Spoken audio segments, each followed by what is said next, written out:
What would you do if the brother who never cared about your life suddenly showed up to work at the hospital you run? 9 years ago, my parents chose his graduation over my life-threatening surgery. Today, he's sitting in my orientation meeting about to discover that his unsuccessful little sister is now his boss. This is the story of how I went from invisible daughter to department chief and what happened when my past walked through my hospital doors. The fluorescent lights of Johns Hopkins Hospital cast their familiar harsh glow as I adjust my white coat one last time. Today marks another orientation day, another group of eager faces ready to dive into the controlled chaos of one of America's most prestigious medical centers. As Chief of Cardiology, I've done this speech dozens of times. Welcome the new staff, outline expectations, inspire confidence. It's routine by now, but nothing could have prepared me for what I'm about to see. I step up to the podium, scanning the audience of doctors, nurses, and administrative staff. Fresh faces, nervous energy, the usual mix of excitement and anxiety that comes with starting at a world-renowned hospital. My eyes sweep across the first row, and that's when time stops. Jason. My older brother Jason is sitting right there in the front row wearing a crisp navy suit I don't recognize, holding a Hopkins employee handbook like he belongs here. Our eyes lock for a split second, and I watch his face go from casual attention to complete shock. His mouth actually drops open. 9 years. It's been 9 years since I've seen him face to face, and here he is in my hospital, under my leadership, looking like he's seen a ghost. Because in a way, he has. The irony hits me like a surgical scalpel to the chest. 9 years ago, my parents chose to attend Jason's college graduation over my life-threatening heart surgery. They picked his celebration over my survival. And now, by some cosmic twist of fate, he's sitting in the front row of my orientation, about to work in the very hospital where I fought for my life, alone. The hospital I now run. I clear my throat and grip the podium a little tighter, my wedding ring catching the light. Professional Emily kicks in the version of myself I've carefully constructed over years of proving I belonged in rooms where I was underestimated. But inside, that abandoned 26-year-old girl is screaming, "Good morning, everyone, and welcome to Johns Hopkins Hospital." My voice doesn't shake. It never does anymore. But Jason's face has gone pale, and I can see him processing what this means. His little sister, the one our parents always said was too sensitive, the one they left behind on the most terrifying day of her life, is now the person who decides whether his career here succeeds or fails. The microphone picks up my steady breathing as I continue with the standard welcome, but my mind is racing. How did he end up here? Did he know I worked here? Did our parents know? The questions multiply like cardiac arrhythmias, irregular and overwhelming. But here's what he doesn't know yet, what none of them know. The girl they abandoned on that operating table didn't just survive. She thrived. She became everything they never believed she could be, and she did it without their approval, without their presence, without their love. And now, Jason is about to find out exactly who his little sister became in the 9 years since they left her to face death alone. Looking at Jason now, memories flood back like a dam bursting. Seattle, Washington. The house on the Maple Street with the white picket fence that looked perfect from the outside. But inside those walls, there was an unspoken hierarchy that shaped everything. Jason was the sun, and the rest of us were just planets orbiting around his brightness.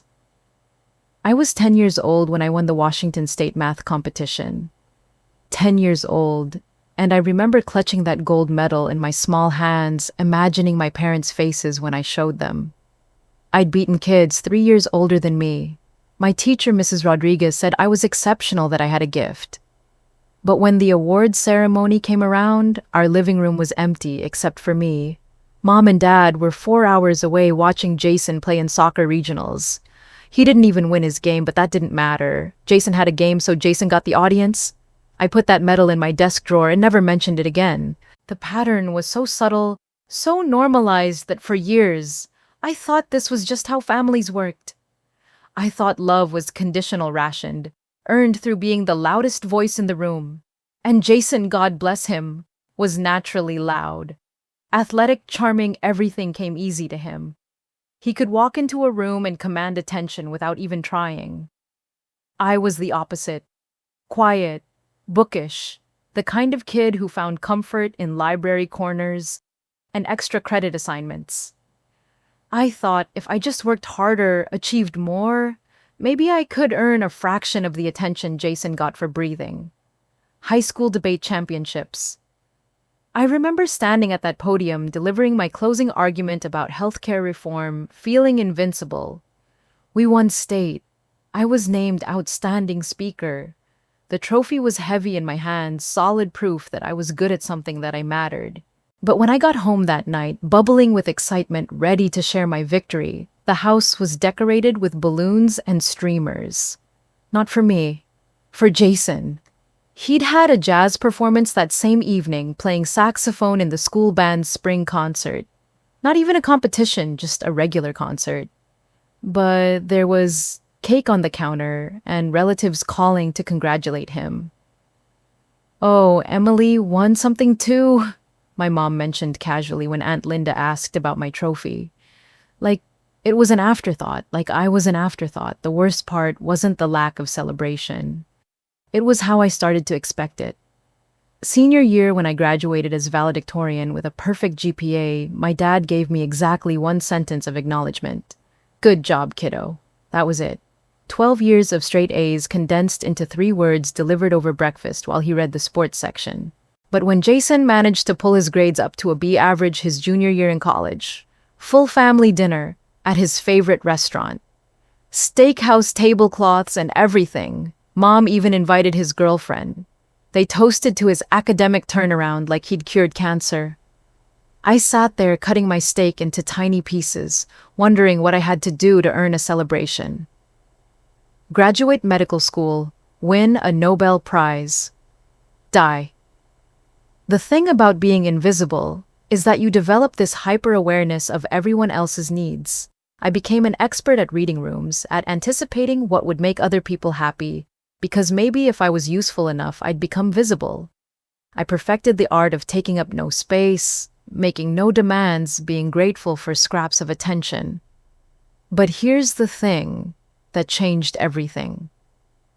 I was 16 when our neighbor Mr. Chen had a massive heart attack while mowing his lawn. I was the one who found him, called 911, and held his hand while we waited for the ambulance. I watched the paramedics work, saw how they brought him back from the edge of death with their knowledge and steady hands. That's when I knew. Cardiology. I wanted to save hearts because I understood what it felt like when your own was breaking. I started volunteering at Seattle General Hospital every weekend. 40-hour weeks on top of school, but I didn't care. I loved everything about it. The controlled urgency, the way medical professionals moved with purpose, how every decision mattered. I felt useful there, in a way I never felt at home. When I told my parents I wanted to be a cardiologist, my mother actually laughed. Not a mean laugh, just dismissive. "Doctors work themselves to death, Emily. You'll never have a family, never have a life. Find something more balanced." My father nodded along. "Your mother's right. Maybe nursing or teaching something more suited to your personality." Meanwhile, Jason was on his 3rd major change at the University of Washington. Started in business, switched to communications, then landed on sports management because he liked hanging around the athletic department. Each pivot was met with understanding support and financial backing.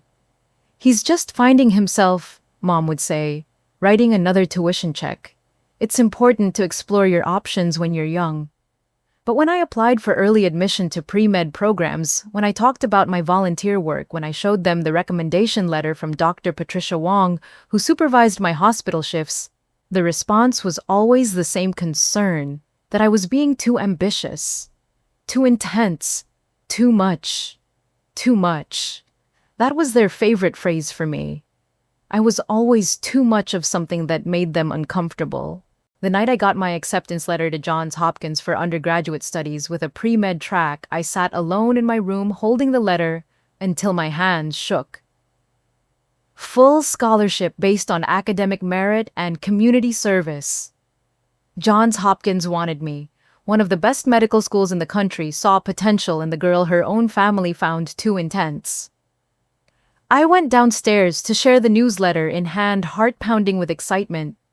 I found my parents in the living room on the phone with Jason, discussing his plans to maybe possibly consider graduate school if the right program came along. I stood there for 15 minutes holding my future in my hands, waiting for a break in their conversation about Jason's hypothetical next steps. When I finally interrupted to share my news, my mother covered the phone and whispered, "That's nice, honey. We're talking to your brother right now."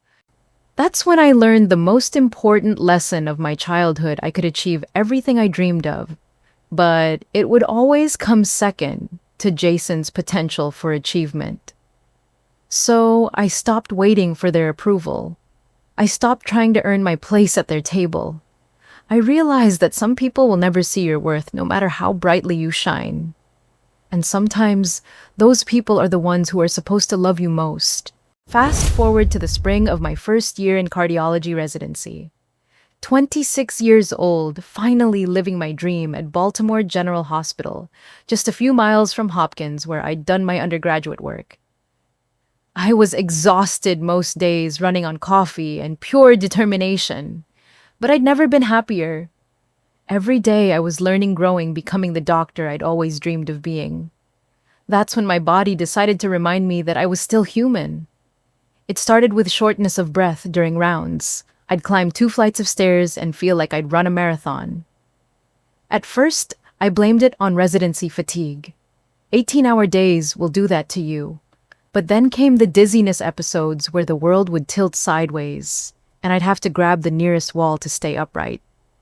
Dr. Martinez, the attending physician supervising my rotation, noticed me struggling during a particularly long surgery. "Parker, you look gray. When's the last time you had a physical?" I couldn't remember. Between medical school and residency, I'd been so focused on taking care of everyone else that I'd forgotten to take care of myself. Classic medical student syndrome, but this felt different. This felt serious.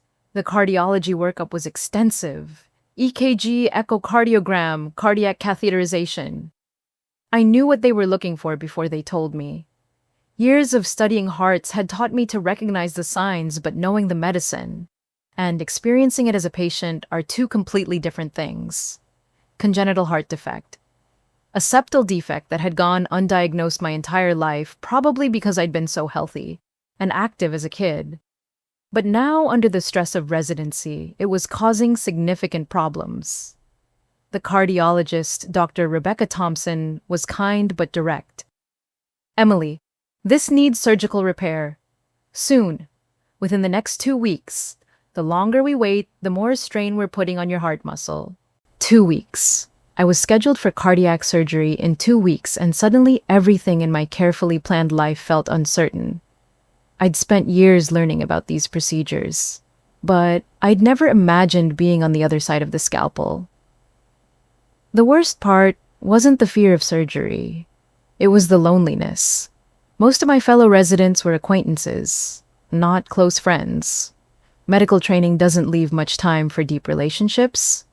But there was Daniel now, Dr. Lucas, a resident in emergency medicine who I'd been dating for about 6 months.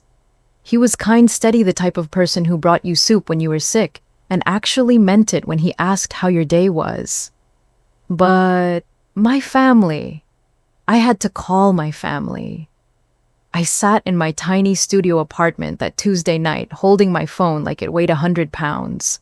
The conversation I was about to have felt impossible, but I couldn't go into surgery without telling them.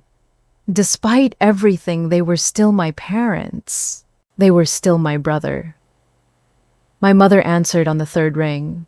I could hear the TV in the background, some sitcom laugh track filling the silence before I spoke. "Mom, I need to tell you something. I'm having heart surgery next Friday." The pause was so long I thought the call had dropped. Surgery, Emily, what are you talking about? I explained the diagnosis, the risks, the necessity of the procedure. I used simple terms, avoided medical jargon, made it as clear as possible that this was serious, life-threatening if left untreated. Next Friday, her voice had this strange quality like she was solving a math problem. Emily, that's Jason's graduation weekend, his MBA graduation from Wharton. We've already booked the hotel, the flights, everything. The silence on my end this time was deafening. I actually pulled the phone away from my ear to check if it was still connected. Mom, I could die. Oh, Emily, don't be so dramatic. You're a doctor, you know these procedures are routine now. They do heart surgery every day. That's when my father took the phone. I could hear them whispering in the background, some hurried discussion I couldn't make out. Emily, your father here. Look, sweetheart, I'm sure you'll be fine. Doctors do this all the time, right? You're young, you're healthy. Jason only graduates once. We've been planning this for months. Aunt Carol is flying in from Denver, Uncle Mike from Portland. This is a big deal for our family. Our family. I wanted to laugh, but I was too busy trying not to cry. Can't you reschedule it? My mother had taken the phone back. Maybe the following week, that way we can be there for both. Reschedule my emergency heart surgery, like it was a dentist appointment. Mom, the surgeon says it can't wait. My heart is under too much strain. Well, honey, we're really sorry, but we just can't change everything now. You understand, right? You've always been so independent. You'll be fine. Independent. Their favorite word for me. It never meant strong or capable. It meant they didn't have to worry about me because I'd never asked them to. I hung up the phone and sat in the dark for 2 hours just breathing. In and out, listening to my compromised heart work harder than it should have to keep me alive. Daniel found me there when he came over with Chinese takeout the way he did every Tuesday. He took one look at my face and set the food aside. What happened?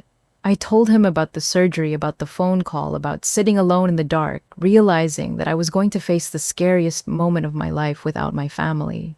And you know what Daniel did? He didn't try to fix it. He didn't make excuses for them. He just sat down next to me on my tiny couch and said, "Then I'll be there. For all of it." The surgery was scheduled for 7 a.m. on Friday morning. Daniel took the day off, which in residency is basically like calling in a favor from God. He was there when I checked in there, when they wheeled me back to pre-op there, when I woke up groggy and confused in recovery. But the surgery didn't go as smoothly as everyone hoped. Complications. That's the word they use when your body decides to rebel against the healing process. Fluid in my lungs, irregular heart rhythms, an extended stay in the cardiac ICU. What should have been a 3-day hospital stay turned into 2 weeks of touch-and-go recovery. I spent those 2 weeks watching Daniel balance his own residency schedule with sleeping in the uncomfortable hospital chair next to my bed. I watched nurses I'd worked with become caregivers, saw the hospital from a perspective I'd never imagined. And I waited for my phone to ring. On day 4, a generic flower arrangement arrived, daisies and carnations from the hospital gift shop, the kind you grab when you're in a hurry. The card read, "Hope you feel better soon. Love, Mom and Dad." Like I had the flu. No phone call, no visit, no text asking how the surgery went. But Jason did text me. On Saturday night, around 11 p.m., clearly after his graduation celebration, clearly drunk, based on the spelling errors. "Hey Em, heard about your heart thing. Good luck, graduation was awesome. Wish you could have been here." My heart thing. 2 weeks in the ICU became my heart thing.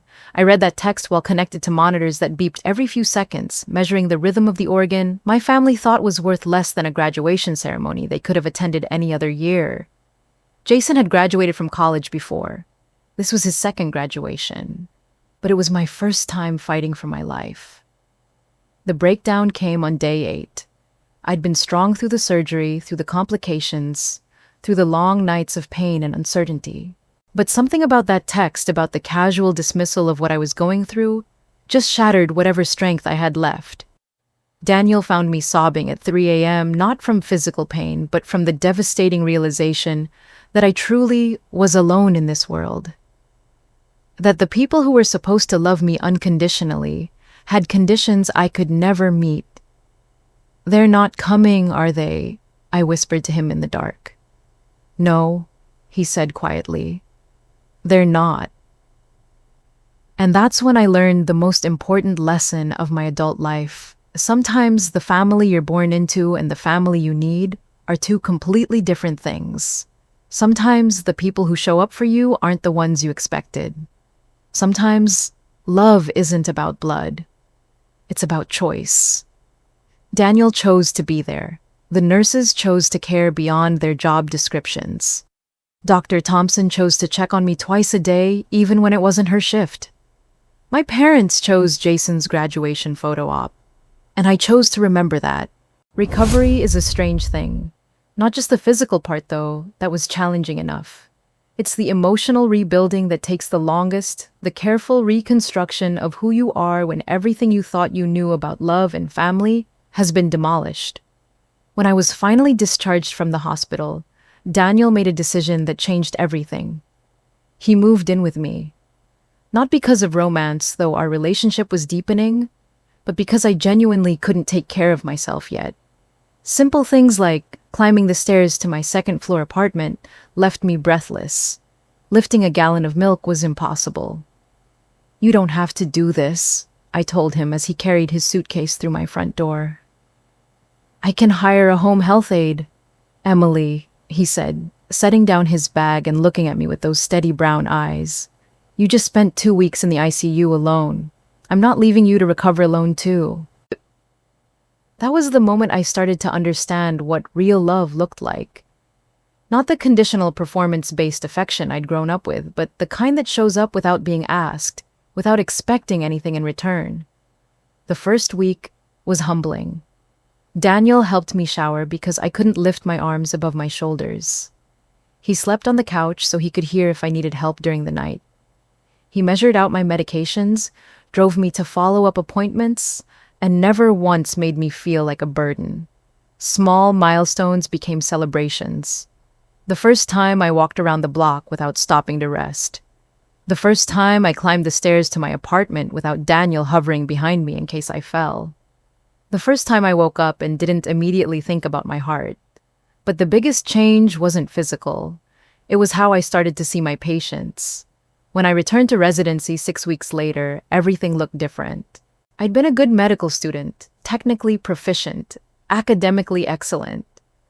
But I'd never really understood what my patients were going through until I'd been there myself, until I'd felt the vulnerability of having your body fail you, the fear of surgery, the loneliness of recovery. My first day back, I was assigned to Mrs. Chen, a 72-year-old woman recovering from a triple bypass. She was scared, confused about her medications, worried about being a burden to her daughter, who was trying to manage her own family while caring for her mother. 6 months earlier, I would have efficiently reviewed her chart, checked her vitals, and moved on to the next patient. But sitting beside her bed that day, I saw myself. I saw the fear in her eyes that I'd felt in my own. "Mrs. Chen," I said, pulling up a chair instead of standing by her bedside, "tell me what's worrying you most right now." She started crying, not because of pain, but because someone had finally asked. That became my approach with every patient, not just treating the medical condition, but seeing the human being experiencing it. It sounds simple, but in the fast-paced world of medical training, it's revolutionary. Dr. Rebecca Thompson, my attending, noticed the change immediately. "Parker, your bedside manner has completely transformed. What happened?" I told her about my surgery, about understanding what it felt like to be the patient instead of the doctor. She listened quietly, then said something that stuck with me. "The best doctors are often those who've been patients themselves. You're going to be exceptional." She was right, but not in the way I expected. During my second year of residency, I started noticing patterns in cardiac recovery that bothered me. Standard protocol had patients staying in the hospital for 5 to 7 days after certain procedures, but I'd observed that many could safely go home earlier with proper support systems. The extended stays weren't always medically necessary. They were just how things had always been done. I started researching staying late in the medical library, analyzing recovery data from hundreds of cases.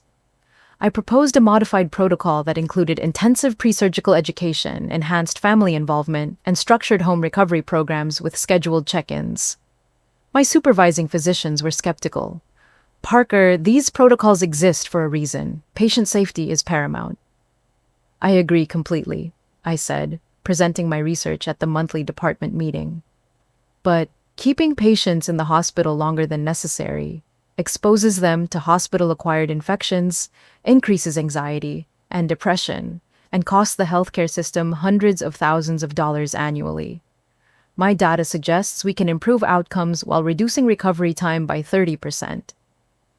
Dr. Sophia Chang was in that meeting. I'd never worked with her directly, but every cardiology resident knew her reputation.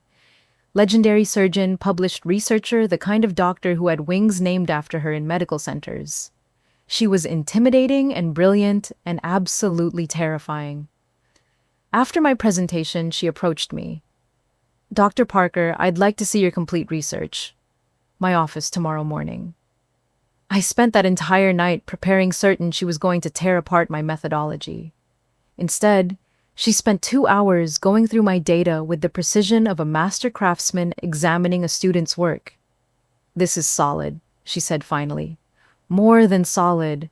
This could change how we approach cardiac recovery entirely. Would you be interested in developing this into a formal study?" Would I be interested? I tried to keep my voice steady. "Yes, Dr. Chang, absolutely." That was the beginning of everything that followed. Dr. Chang became my mentor, the kind of professional relationship I'd never imagined possible. She was demanding, exacting, and had higher standards than anyone I'd ever worked with. She was also the first person in my professional life who saw my potential and actively worked to develop it. "You've got steel in your spine and gold in your heart," she told me during one of our research sessions. That's rare in this field. Most doctors have one or the other, the technical brilliance without empathy, or the compassion without the backbone to make tough decisions. You have both. Under her mentorship, my modified recovery protocol became a pilot program at Johns Hopkins. The results were even better than my initial research suggested. Not only were we reducing recovery time by 30%, but patient satisfaction scores increased dramatically. People were going home sooner, healing faster, and feeling more confident in their recovery. The study was published in the Journal of Cardiac Surgery in my 3rd year of residency. My name was first author with Dr. Chang as senior author. Seeing my research in print, knowing it would help thousands of patients, was better than any family celebration I'd ever imagined. Conference invitations started coming, speaking engagements at medical centers across the country, awards and recognition that I'd never sought but somehow found anyway. By my 4th year, I was being recruited by major hospitals for attending positions typically reserved for doctors with years more experience. Johns Hopkins made me an offer I couldn't refuse. The youngest attending cardiologist in the hospital's history, with my own research budget and the freedom to continue developing patient-centered care protocols. But the work that meant the most to me wasn't the research or the accolades. It was the peer-led post-operative support program I started in my spare time. Cardiac patients helping other cardiac patients navigate recovery, sharing experiences, providing emotional support that no medical textbook could teach. I thought about my own recovery, how isolating it had been, how much I would have benefited from talking to someone who'd been through the same experience. Every Tuesday evening, our support group met in the hospital's family conference room. Former patients, current patients, family members, all sharing stories and strategies for healing. Mrs. Chen became one of our group leaders. The scared, confused woman I'd met during my first week back had transformed into someone who helped others find courage in their own recovery. Watching her comfort a newly discharged patient, seeing the way she could say exactly what they needed to hear, because she'd been there herself, reminded me why I'd become a doctor in the first place.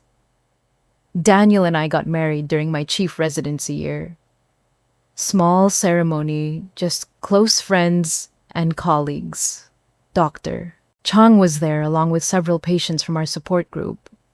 My parents sent a card. It wasn't the wedding I'd imagined as a little girl with all my family there to celebrate. But it was perfect in ways I couldn't have anticipated. I was surrounded by people who'd chosen to be in my life, who knew my value, not because they had to love me, but because they'd seen who I really was and decided I was worth their time, their respect, their friendship. Standing at that altar, holding Daniel's hands while Dr. Chang smiled from the front row, and Mrs. Chen dabbed happy tears from her eyes, I realized something profound. I had built a family, not the one I was born into, but the one I needed. The one that celebrated my achievements, supported my dreams, and showed up when life got difficult. By the time I finished my residency, I wasn't the same person who'd entered it 5 years earlier. I was stronger, more confident, clearer about my purpose. I'd learned that excellence wasn't about earning love from people incapable of giving it. It was about becoming the person you were meant to be, regardless of who was or wasn't watching. The scared little girl who'd sat alone with her math competition medal had grown into a woman who didn't need anyone's permission to shine. And shine I did not for their approval, but because it was who I was meant to be all along. And that brings us back to this moment, to Jason sitting in my orientation audience, looking like he's seen a ghost. Because the truth is both of us have. But let me tell you how we got here, because the universe has a twisted sense of humor sometimes. 3 months ago, I was in my office reviewing department budgets when my phone rang.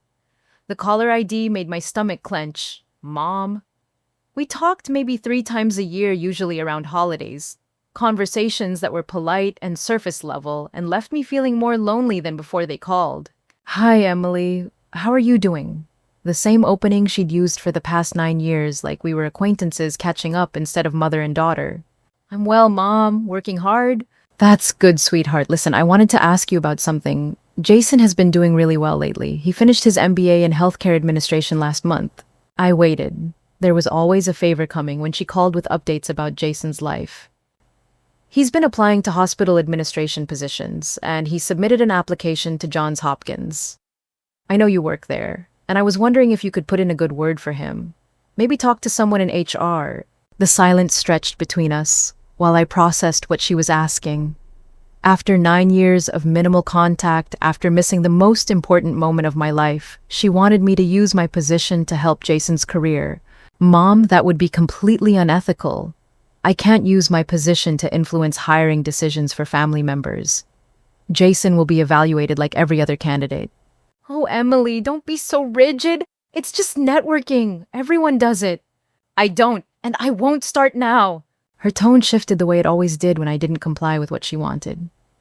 Well, I suppose that's your choice, though it would be nice if you helped your brother for once. Helped him for once. As if I'd been withholding assistance all these years, instead of building a career they'd never bothered to acknowledge or understand. If Jason is qualified, he'll get the job based on his merits. If he's not, then he shouldn't work here. After I hung up, I sat in my office for a long time, thinking about that conversation. The audacity of asking me to compromise my professional ethics for someone who dismissed my near-death experience as a heart thing. The assumption that I owed Jason some kind of assistance after years of being treated as an afterthought. But here's what I didn't expect: Jason was qualified. A month later, Dr. Patricia Rodriguez from Human Resources knocked on my office door. Emily, I wanted to give you a heads up. We hired a new healthcare administrator named Jason Parker. Same last name as you. Any relation? My heart stopped for a moment. He's my brother. Oh, wonderful. He had excellent credentials. MBA from Wharton, good experience in healthcare logistics, strong recommendations. You must be proud. I nodded, but inside I was processing the implications. Jason was coming to work at my hospital, not because of any favor from me, but because he'd actually earned it. That was Unexpected. Will this create any conflicts for you? We can make sure your departments don't overlap if needed. No conflicts, I said. I'm sure Mr. Parker will do fine work. Mr. Parker. I called my own brother Mr. Parker because the alternative was too complicated to explain. For the next month, I knew Jason was somewhere in the building, going through his onboarding process, learning our systems, meeting his new colleagues. Baltimore isn't a small city, but Johns Hopkins is like a small town. Eventually, we were going to run into each other. I just didn't expect it to be at orientation in front of 100 staff members, with me literally holding the microphone. After I finish the welcome presentation, after I've outlined our department goals, and answered questions about new protocols the audience disperses. But Jason doesn't move. He's still sitting in that front row seat, staring at me like he's trying to solve a puzzle. I gather my notes, shake hands with a few new staff members, make small talk about upcoming training schedules. Normal Chief of Cardiology behavior. But the entire time I can feel Jason's eyes on me waiting. Finally, when the auditorium has mostly cleared, he approaches the podium. Emily, Jason, we stand there for a moment, taking each other in. He looks older, more serious than the perpetual college student I remember. Lines around his eyes, gray, threading through his hair at the temples. He's wearing a well-fitted suit and carries himself with professional confidence I've never seen before. I look different too, I'm sure. 9 years of medical training and department leadership have given me a presence I didn't have in my 20s. I'm not the quiet, invisible daughter he grew up with. Why didn't you tell me? He asks finally. Oh, tell you what? That you work here? That you're the chief of cardiology? That you're... He gestures vaguely at the podium, the Hopkins logo behind me. The evidence of everything I've become. Would it have mattered? The question hangs between us like a surgical instrument, sharp and precise. Emily! I had no idea. When I applied here, I didn't know you worked here. I certainly didn't know you were running the cardiac department. Why would you? We haven't spoken in 9 years. He flinches at that, and I realize my voice has gotten clinical, the way it does when I need to deliver difficult news to patients' families. The last time we saw each other was at Thanksgiving 2015. I continue. You were between jobs staying with mom and dad. I was finishing my residency. We barely said 10 words to each other. Emily, listen. No, you listen? My voice is quiet but firm. You want to know why I didn't tell you I work here. Because for the first time in my life, I built something that's mine. This department, this reputation, this career. I earned every bit of it without your family's help or approval or acknowledgement. And I wasn't about to compromise that by making it about you. Jason's face has gone pale. Emily, that's not... I never meant... Do you know what I was doing 9 years ago? Jason, the weekend of your Wharton graduation.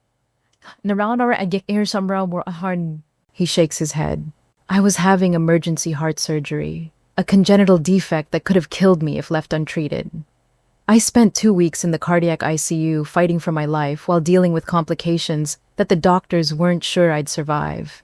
I watched the color drain completely from his face. I called home before the surgery.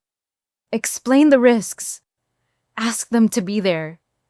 Do you know what Mom and Dad said? Jason is staring at me now, and I can see him putting pieces together, remembering conversations from 9 years ago that suddenly make sense. They said they couldn't miss your graduation. That they'd already booked everything. That I'd be fine because doctors do heart surgery all the time. Emily, no. No, that's not. They told me it was minor, outpatient. They said you were having some kind of minor procedure and would be home the same day.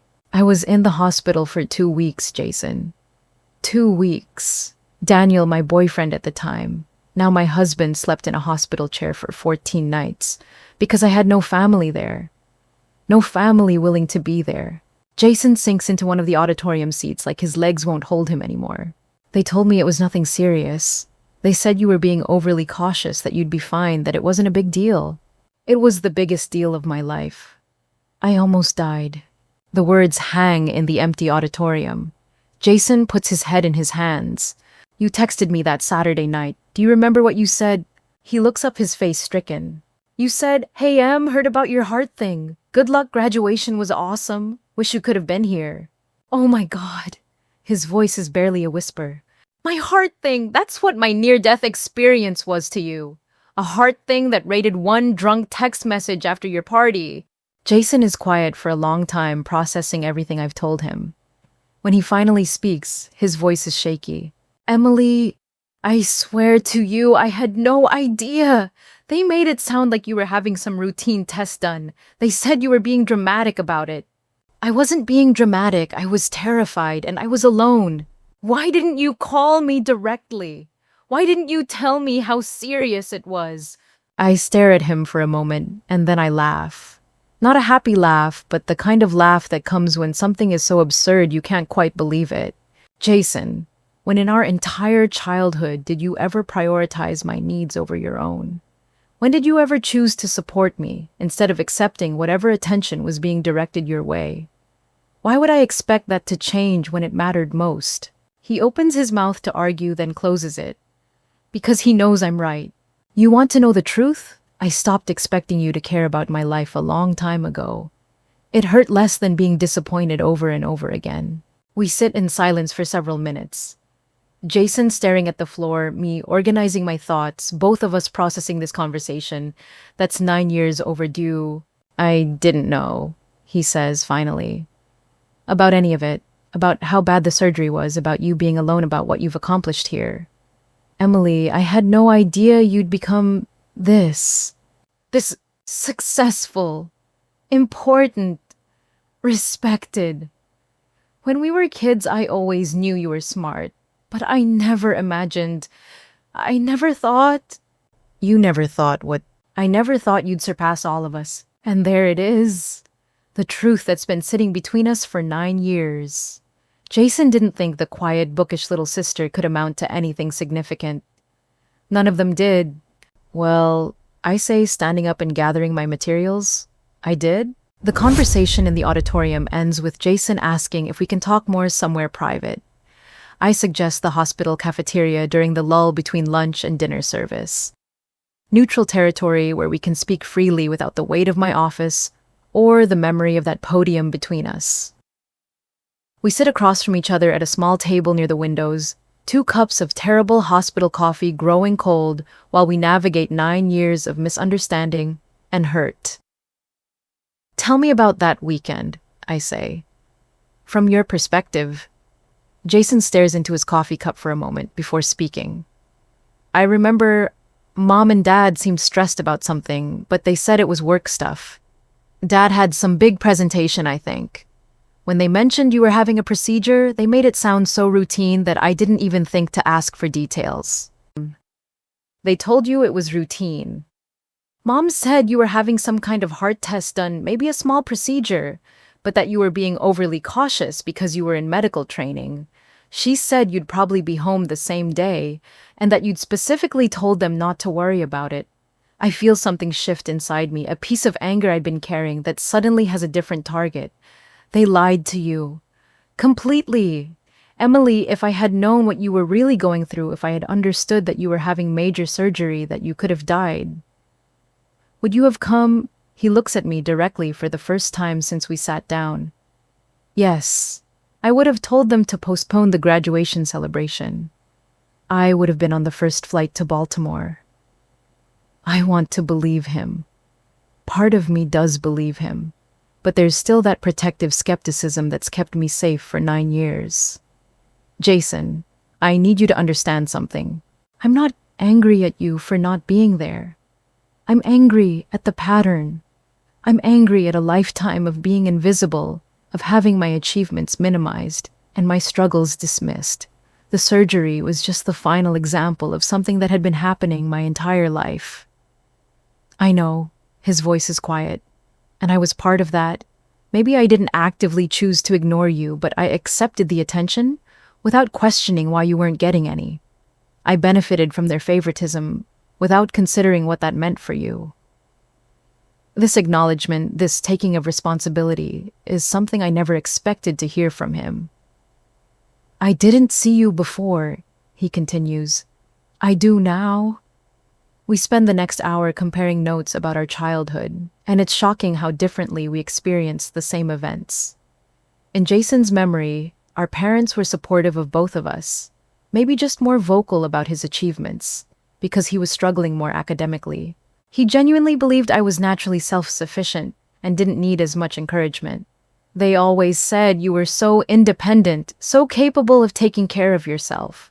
I thought that meant you preferred it that way. Independence was forced on me, Jason. It wasn't a choice. By the time we finish talking, we've established some ground rules. Work stays completely professional. He reports to HR, not to me, and will maintain appropriate boundaries during business hours. But personally, we're going to try to rebuild something.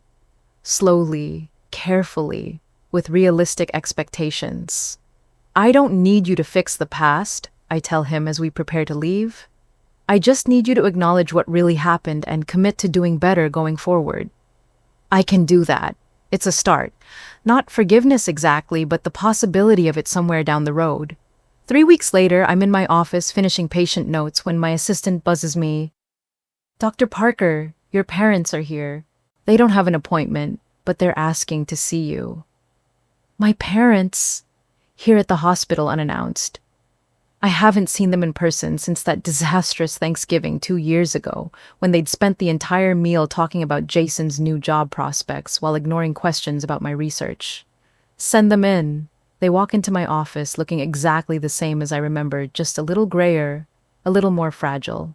My mother's eyes immediately go to the degrees on my wall, the awards, the photos of me with other doctors and researchers. My father takes in the size of the office, the view of Baltimore, the evidence of success he never expected. Emily, sweetheart, look at this office. This is incredible. My mother's enthusiasm feels performative, like she's auditioning for the role of proud parent. What brings you to Baltimore? We wanted to see you, Dad says. Jason told us he's working here now and we thought it was time for a family visit. There it is. They're here because of Jason, not because of me. He told us about your conversation, Mom continues, and we think there might have been some misunderstandings about what happened 9 years ago. Misunderstandings. They want to reframe history to find a version of events where they're not the villains. What kind of misunderstandings? Well, honey, we never realized how serious your surgery was. You've always been so strong, so capable. We thought you had everything under control. Before I can respond, there's a knock on my office door. Dr. Sophia Chang enters, carrying a stack of research papers and wearing her usual no-nonsense expression. Emily, I have those cardiac outcome studies you requested for the board meeting. Oh, I'm sorry I didn't realize you had visitors. Dr. Chang, I'd like you to meet my parents. Mom, Dad, this is Dr. Sophia Chang, our Chief of Cardiac Surgery. My mother immediately brightens, extending her hand. Dr. Chang, it's so wonderful to meet you. We're so proud of Emily's work here. Dr. Chang shakes their hands politely, but I can see her sharp eyes taking in the situation, reading the tension in my posture. So you're the parents? She says, her voice carrying just a hint of steel. You must be so proud. Emily is absolutely exceptional. Her patient care innovations have revolutionized our department. Yes, we're very proud, Dad says. Dr. Chang's smile doesn't quite reach her eyes.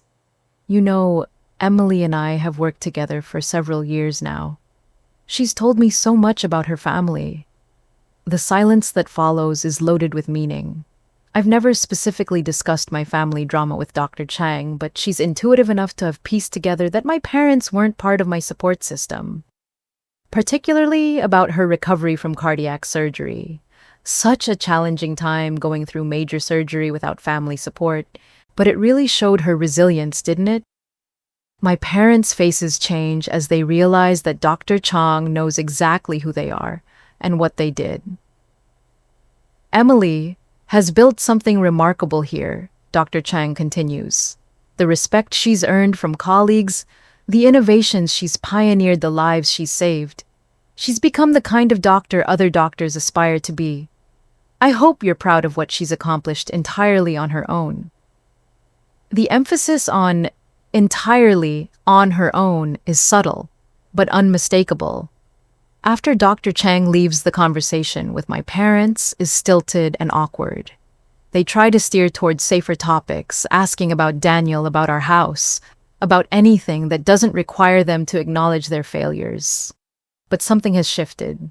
Jason's honesty about our childhood, Dr. Chang's subtle defense of me, the simple fact that I'm sitting in this office wearing the white coat of a department chief, all of it has changed the dynamic. That evening, the four of us have dinner at a restaurant downtown.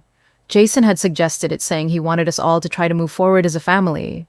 It's awkward at first, full of stilted conversation and careful navigation around sensitive topics.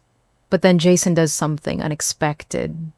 When Dad starts to minimize my achievements by comparing them to other doctors he's read about, Jason interrupts him. Dad, stop. Do you realize what Emily has accomplished? She's 35 years old and running the cardiac department at Johns Hopkins. She's published groundbreaking research, saved hundreds of lives, and earned the respect of every doctor in that hospital. And she did it all while we were focused on everything else. My parents look shocked. Jason has never contradicted them before, never challenged their narrative. I want to make a toast, Jason says, raising his glass, to the sister who became everything she dreamed of becoming, despite getting no support from the family that should have been cheering her on from the beginning. To the sister who became what none of us deserved. It's the first time anyone in my family has publicly acknowledged my achievements without qualification or comparison. My mother actually tears up. Later, as we're saying goodbye outside the restaurant, Mom pulls me aside. Her voice is barely a whisper when she speaks. We're sorry we weren't there. It's not the full apology I might have wanted 9 years ago, but it's acknowledgement. It's something. That night, I sit in my home office looking at a framed photo on my desk. It's from last year's department holiday party, me, surrounded by my research team, Dr. Chang, several colleagues who've become close friends, and Daniel. We're all laughing at something, genuine joy on every face. This is my family, not the one I was born into, but the one I chose, and the one that chose me back. People who see my value, celebrate my successes, and support my dreams without conditions or limitations. 9 years ago, I was abandoned on an operating table by the people who were supposed to love me unconditionally. Today, I lead the department that saved me. I found peace not in their approval, but in my own strength. Not in their recognition, but in the recognition of people whose opinions actually matter. I built a life worth living, filled with people worth loving, doing work that makes a difference. And I did it all without permission from anyone. That little girl who sat alone with her math competition medal, who wondered what she had to do to earn celebration, who thought love was conditional and rare. She grew up to become a woman who knows her worth isn't determined by other people's ability to see it. Some stories don't end with fairy tale reconciliation. Some stories end with something better, the realization that you never needed their approval to become extraordinary. You just needed to believe in yourself enough to try. Sometimes the people who underestimate you the most are the ones who should have believed in you from the beginning. Have you ever had to prove your worth to family members who never saw your potential? Share your story in the comments below. And if you enjoyed the story of resilience and redemption, hit that subscribe button for more real-life drama that'll keep you hooked. Thanks for listening.